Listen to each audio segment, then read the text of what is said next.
节还没到，不过新竹一家百货公司的布置就先吓坏一票人。随处可见断手、眼球或是人体组织，搭配诡异的绿光闪烁，气氛逼真的像是恐怖片，让不少家长抱怨说，小孩子一看到就吓到当场爆哭。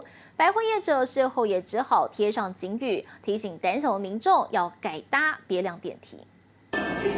巨大眼球和图案布满电梯车厢内外，一进去就10颗眼睛死盯着你，仿佛被监视一般。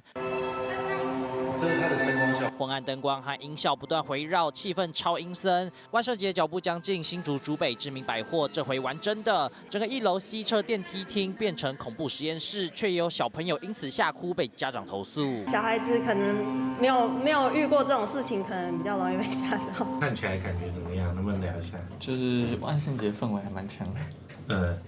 那会觉得可怕吗？